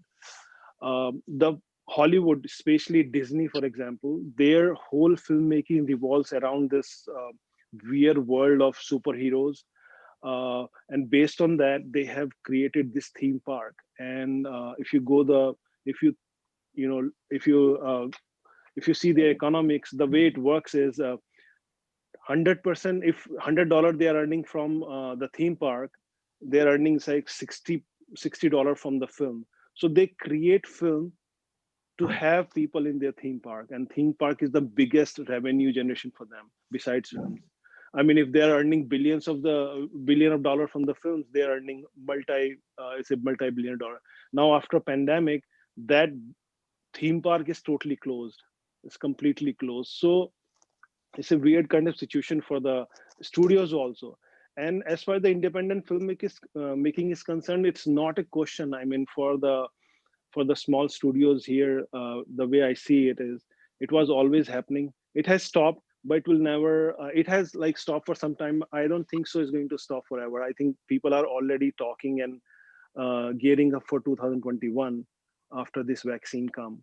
But again, I'm getting too optimistic. One of my brother is a doctor in US, and he just told us like yesterday that Italy is totally in lockdown because a new form of coronavirus has come up, and it has nothing to do with the new vaccine. They have to find a new vaccine for that and all those kind of stuff. So God knows what is going to happen in 2021. But I see at least 50 to 60 films are gearing up to shoot in 2021, which means they will be completed by the end of 2021, and then we'll see the release in 2022 if everything goes normal. A lot of go ahead. Yeah. I will bring Siddhant into the picture for a moment here. We are moving towards the end of the program. 11:30 is our time. Not much time left. Siddhant, are you finding newer opportunity in this crisis for newer talent to join the industry, both on marketing side, particularly digital marketing, and on production side, where the production are going lean, and with less number of people, experimental, less number of characters, because you're consuming the content on the handheld device or in television. So are you finding opportunities for new talent? Siddhant Puri. Oh yes, absolutely. The content consumption is on the rise. There are too many people out there, especially in a city like Mumbai, who want to work in the Hindi film industry. Like we've been talking about, there's so much content being made, so many YouTube channels coming up, so many platforms, so many other forms of releasing your content today. Not just video, but podcasts are on the rise in a country like India, for example. Something that Spotify promotes quite a bit. So there are too many avenues in today's times, I feel, for the newer talent to adapt to the situation and find relevant work for themselves. Talking in terms of marketing as well, I have myself worked with quite a few new agencies that started working up in the pandemic situation. One of the agencies that I've been following quite a bit is Ginger Monkey, an agency that just came out of nowhere in the pandemic, right? So I just feel, yes, the new talent has come up, and I think it's just working well. And I think people are sitting at homes and they are able to focus a lot more in terms of what they really want to put their energies into at this point of time. And I think it's working out very well. So Siddhant, your concluding message for the young people in the audience, what should they focus now? I particularly feel that just focus on skills. Whatever you want to do. For example, I see that a lot of students are over here, I have always believed that it's not very important to score. For example, since your exams will be coming up in the month of February, perhaps, it's not important. I mean, that's how I have seen it, to score well in all subjects, but at least show consistency in at least some of those subjects throughout your career, so that you are very clear while you're growing up in your life that, you know, these are your stronger points and you keep building on them, but at the same point of time, you keep working on the lower areas as well. But it's very important, something that I have focused on quite a bit myself, is that you focus on your core skills and you keep evaluating those as you go ahead. Right. Thank you. Thank you, Siddhant. Mr. Acharya, what are your concluding suggestions for the youngsters in the audience? What would you ask them to focus on in the next 1 year, who are still studying for the next 1 year? Great. So I would agree to Siddhant what he said, almost a similar line, that probably first to identify your core expertise or core competency and focus on that particular area. And if the students are of media and entertainment, so if you are a writer, please focus on original writing, out of box writing. That will only take you to the lead. Like again, while talking to you, I just got the weekend number of Wonder Woman. Wonder Woman has been released first movie in the world, which was released in theatrically as well as on HBO Max. HBO Max, incidentally, only is in the US, not in the rest of the world. But the numbers are disastrous. Only $38.5 million, where people expected minimum $500 million from established franchise like Wonder Woman. So, so content is bad. So message is that content is bad. So whether it's you're watching at OTT or on theatrical, if the content is bad, nobody's going to watch. So for the message to the student, the future student, future creators, is that focus on your creative strength. If you are a writer, please write out of the box, new writing. Don't try to ape or copy anything from the Western world or probably from even Indian filmmakers who have already made it. Yes, learn from them, take out something, the best part of it, and focus and come out of box. If you're not out of box, they're not going to watch it, whatever you make. Great. So focus on core competencies, and out of box production or out of box ideas will have a future. It's very interesting to see the, you know, the sea or the ocean behind you with a coconut tree, you know, the virtual backdrop that you have sitting in a room in Calcutta. That looks so enchanting over there with you, Mr. Acharya. Yes. Aftab, your closing comments for young people who are in the audience. What are your suggestions, Aftab? Yeah, so I would say don't stop yourself. I think this is the best time to show what you are. Come up with new kind of. I mean, nowadays, I mean, they used to make films with $1 million budget. They used to make films on the film, and it has a limited, way to shoot the things. Now you have 4K cameras in your phone. I'm sure everybody has phones now, and which are capable of shooting films. And as they said, they shot a Haramkhor film on a phone, iPhone, I believe, and then it made few crores. I mean, what is stopping you? Yeah, what is stopping you is yourself. So don't stop yourself. Come up with as wild ideas as you can. Use your phone, use your knowledge, and improve on that for sure. Thank you. Thank you, Aftab. Look forward to seeing you in India sometimes very soon. Aftab, if you could fly down. US is very risky at this point of time. Why don't you spend a couple of months in India now? You know, back with your parents, back with your, back with your family, Indian part of the family. You have a family there as well, I know. It's also interesting to see a very eco-friendly place you are sitting just now. I'm sitting in a sunroom actually. There's a sunroof there, and all the plants they stays here because there's the only. It's very interesting. At the end, I'll come to the Honorable Dean of DME Academy, Dr. Ambrish Saxena, whose brainchild is this festival, and this is happening second time. The first time it happened physically, this time online, along with Deacon's University Australia for both the times. It's a great partnership they have, and we are happy from Adamus University to be also partnering with this program. So Dr. Saxena, you have heard all the industry stalwarts and the young people as well, from marketing, from theater, from OTT, from music perspectives, from YouTube channels, from alternate concepts. So a lot of things you have heard and the messages they had for the young people. How would you like to take it forward through education to the youngsters that you train them? Over to Dr. Saxena. Thank you, Professor Chaudhary. I'm also of the firm opinion which Utpal Acharya ji said that I mean I believe that in media everything is going to coexist. It has always been coexisting right from 1780s, 90s because I have gone through all those phases of when Doordarshan came and when radio was almost vanishing and then it returned. The theaters were closing down and were being converted into cold storages. Then the multiplexes came. So this is a phase, I mean, which comes and go. But then everything in media, everything will coexist and everything will go by the changing technology. Media is all about technology. Right from the days of the print media, when the first newspaper was published in 1780, all developments in print media happened whenever there is a new printing machine came, whenever a new printing technology came. Media is all about technology. So nowadays we have internet, and that is how we have OTT. There was a time when satellite was completely a new thing. Now OTT is a new thing. Tomorrow some new technology might be there. So technologies will be coming as the new technologies will be coming. Accordingly, the media will be advancing. Despite all these setbacks will come and go. But then media will remain there, and all media platforms will remain there. And in today's time, Yeah. and another important thing is that the content. Content has always been important, but then for the last 10 years or so there is too much emphasis on content. There is a need of good films, good scripts written for the films.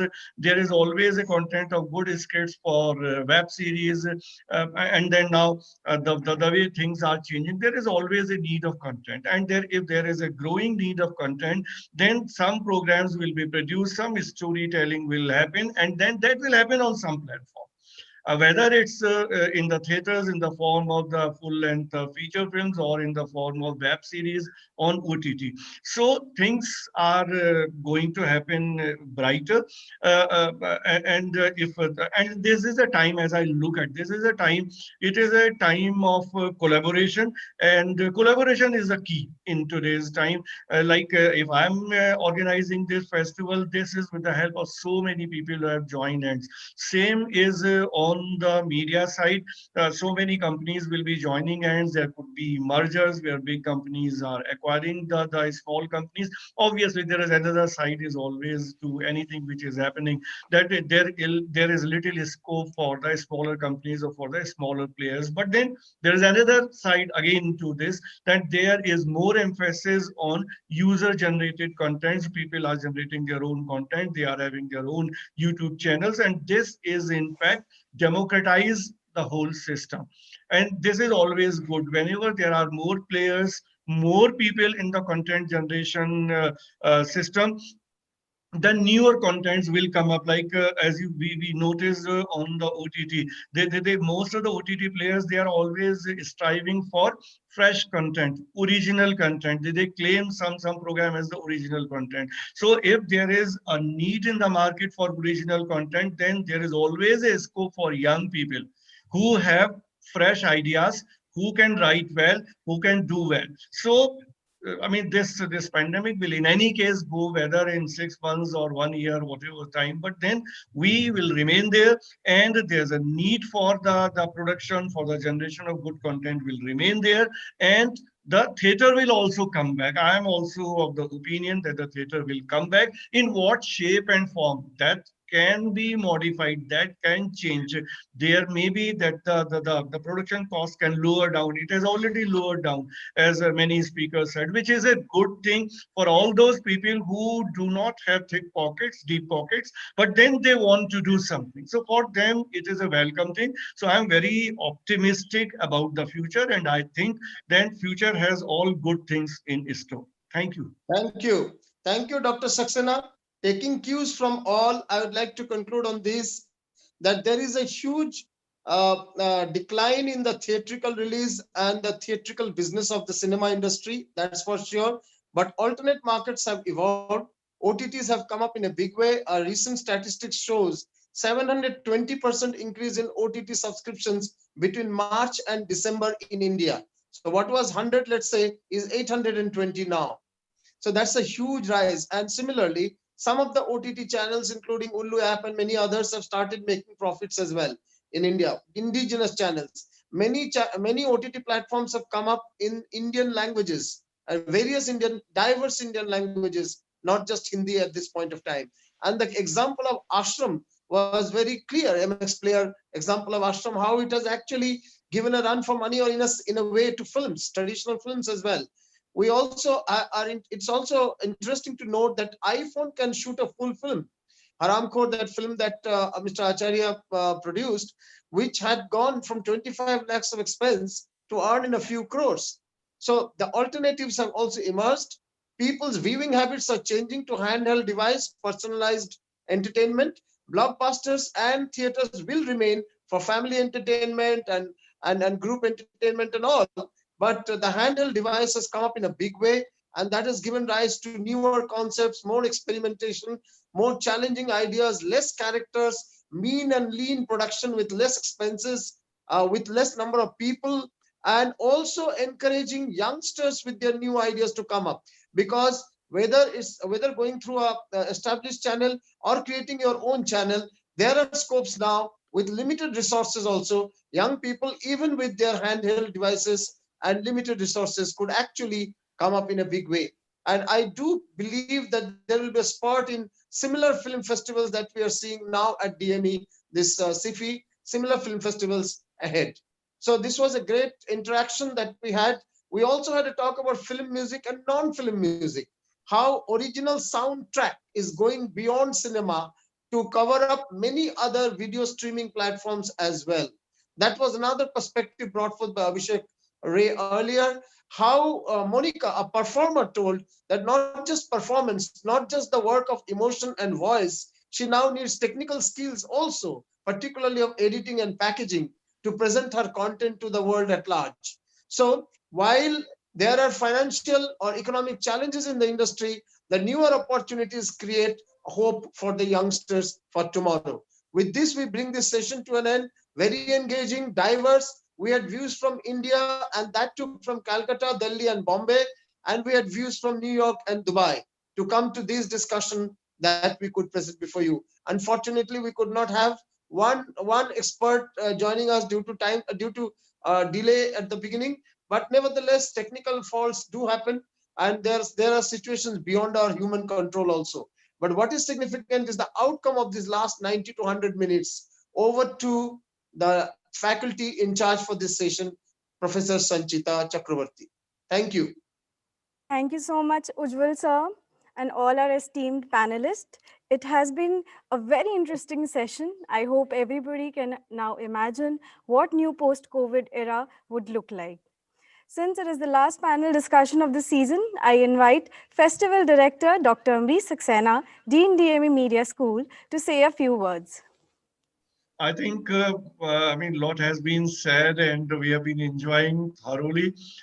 So there's no point in stretching the session, except that I want to thank from the core of my heart to all the people who could find time to join this session in early morning in Delhi, in India, and then in different time zones in different parts of the world, and particularly Aftab Asgarji, who has to, I mean, wait for so long till late in the night to be there in this session. So I thank to him and to Utpal Acharya ji as well, who has spared so much time to be with us and enlightened us with so many new ideas and new thoughts.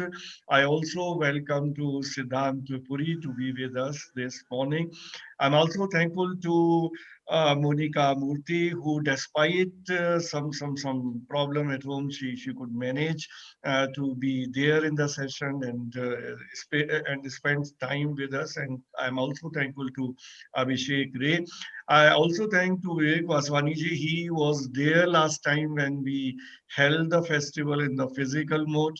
So unfortunately, because today in Delhi, this all farmers agitation is happening, and our institute is right on the borders of Delhi and Noida. So there's a road blockades all around. So all our faculty members are facing that problem every morning to reach the college.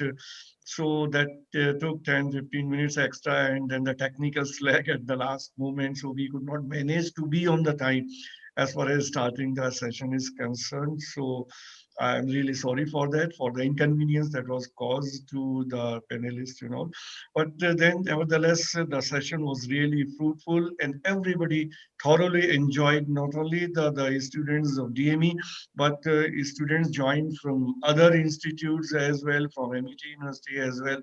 And there are people who have joined from Australia as well.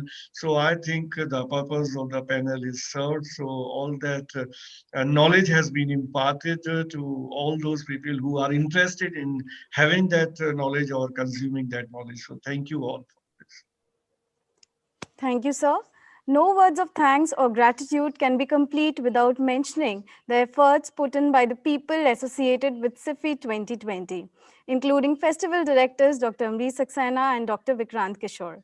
I would also like to extend my thanks to Festival Associate Director Dr. Susmita Bala, Head DME Media School. I would like to thank CIFFI core team for meticulous planning, Ms. Manmeet Kaur, Ms. Yashasvika Yadav, Ms. Kritika Sati, Mr. Sachin Nair, Mr. Sumanta Sarthidas, and Mr. Ritvik Ghosh, who have worked day and night to make CIFFI 2020 a great success. And all my dear colleagues who have helped us organize this event in various capacities. I also wish to thank the students team who have been diligently working behind scene to see to it that the festival is glitch-free. I cannot end the session without extending my gratitude to our partners, jury members, and our festival ambassador, Mr. Tigmanchu Dhulia. In the end, please don't forget to visit our CIFFI pages on Facebook, YouTube, and Instagram. I request viewers not to miss the valedictory session today from 1:30 p.m. onwards. Thank you all and stay safe. Thank you. Thank you. Thank you. Thanks a lot. Thank you, everyone. Bye. Thank you, sir.